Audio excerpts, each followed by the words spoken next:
Some 200,000 Afghans who were left behind during the Biden administration and its botched 2021 withdrawal have now been left in further limbo by the Trump administration's suspension of the refugee program.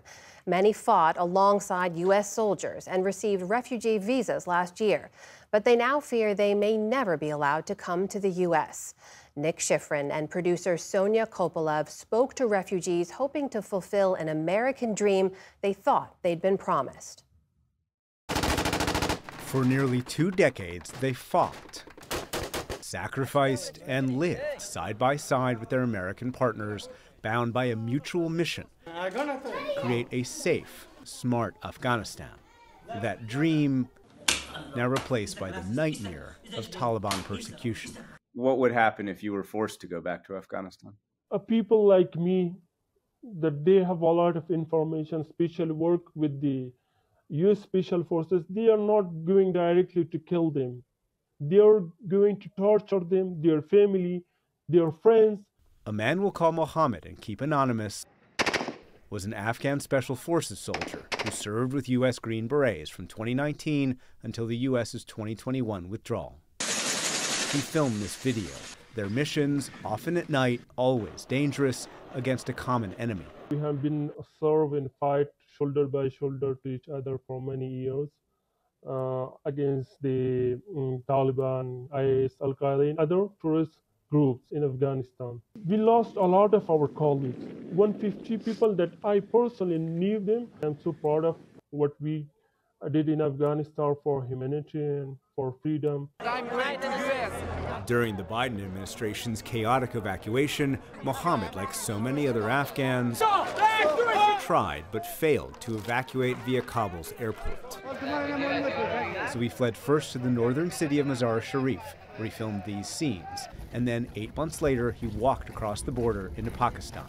He wasn't eligible for the special immigrant visa, so he applied for a P2 refugee visa and was approved in April 2024 through a program designed for Afghans left behind. All that remained, the processing of his flight to his new American home. To better align with American principles and American interests. But soon after inauguration, President Trump suspended the refugee admissions program. An executive order reads the U.S. lacks the ability to absorb large numbers of refugees in a manner that does not compromise the availability of resources for Americans, that protects their safety and security, and that ensures the appropriate assimilation of refugees. We are not immigrants, we are wartime allies.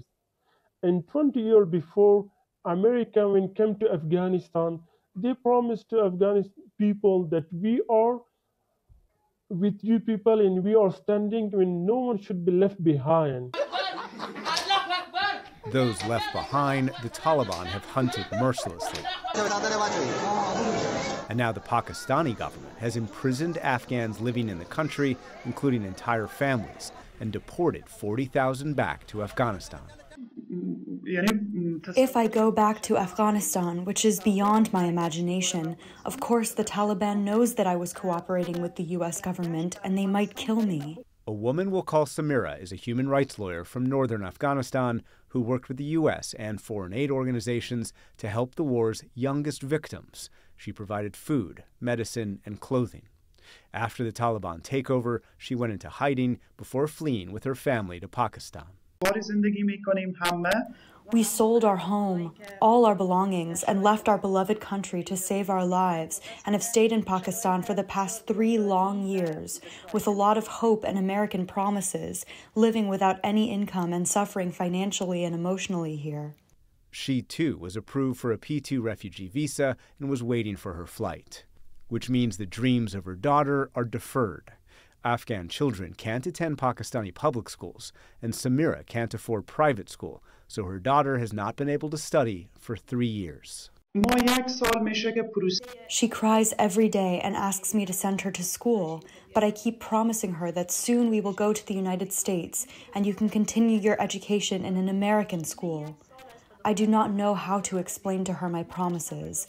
I really do not have any answer now. The idea that the United States was helping get these folks to their American dream offered some level of protection, whether they were in Pakistan, they were being allowed to exist there. And now the Pakistani government has said, no, you got to get out by March 31st, unless the United States picks up refugee processing again.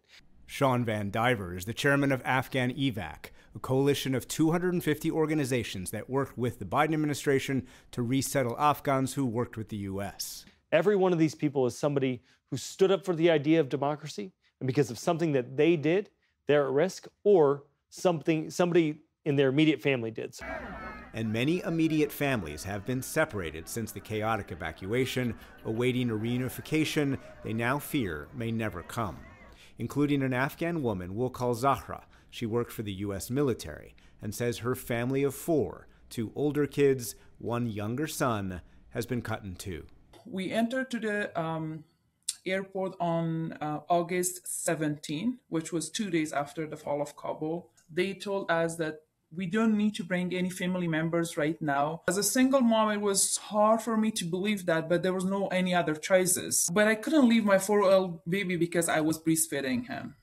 At the Kabul airport, she spent days without food or water and was no longer able to breastfeed her 4-month-old son. When they saw the baby is so dehydrated and me and like walking with no shoes and stuff under the sun, they forced me to take a plane, forced to go to a second country, leaving my 2 other kids. I've been promised that they will be reunited with me as soon as possible. Now, it has been almost 4 years, and now I am struggling here with my almost 4-year-old baby. He underwent brain surgery. He got a tumor resection on January 15. And for me, it's so hard to be alone, take care of my youngest son here and being worried about my other 2 kids in Pakistan without any resolution. And in the middle of that incalculable sacrifice, her father was executed by the Taliban. Today, her children's refugee visas that had been approved are now blocked, and the sacrifice feels insurmountable. Handling the death of my father, separation of my 2 kids, struggling with a baby here alone without any support, it's just awful situation. I will regret working for the United States government for all of my life. An ally abandoned, an American promise broken. For the PBS NewsHour, I'm Nick Schifrin.